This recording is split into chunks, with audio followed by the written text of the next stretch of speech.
Luto tayo ng puso ng saging. Alam ko kung di ko ito sira.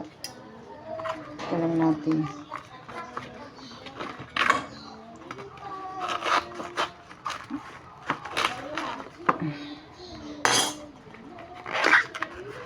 Balatan lang natin ito, guys. Ito, hindi na ito kailangan.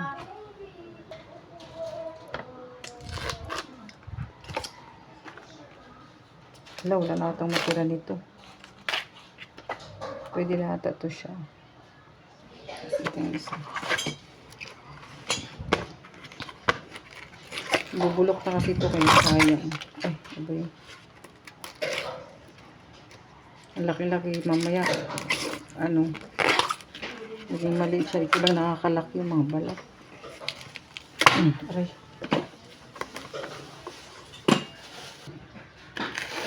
Ay, gulat ako. Gulat ako biglang sa balpot. Ito tama na kaya siya? Hindi ko alam. Tanggalin pa natin. Uy.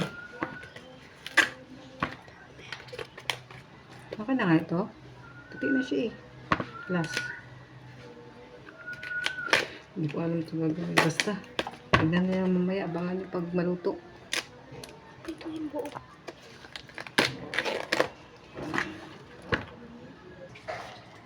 Lagyan ng asin.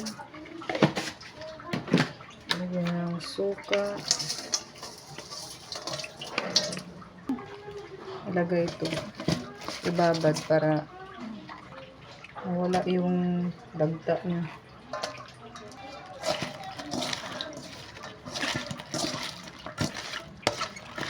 Tapos ipapakulo.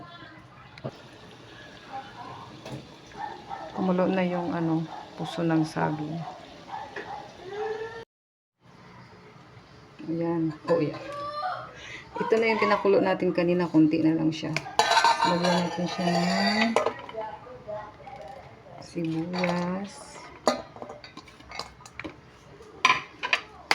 itlog. Mga 4 na itlog pwede na yun siya.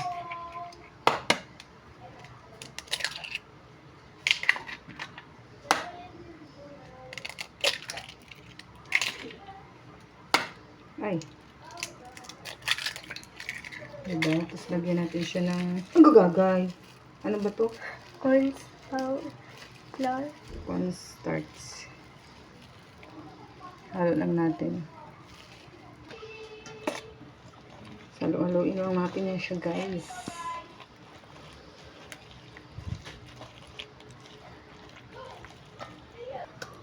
Ito na siya, guys. May ano pala to, paminta. Kalimutan na ano namin kanina.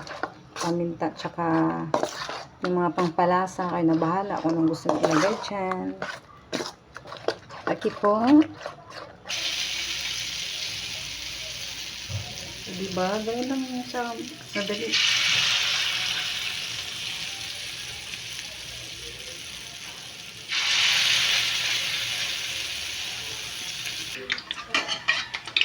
Ay, nag-brown na siya. Lapit na siya maluto.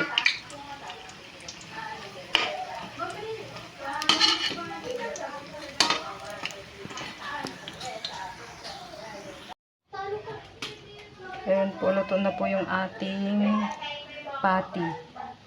Patty ba to? Puso ng saging. Ayan po, ginawa naming torta. Ayun lamang po. Kain na po tayo. Bye!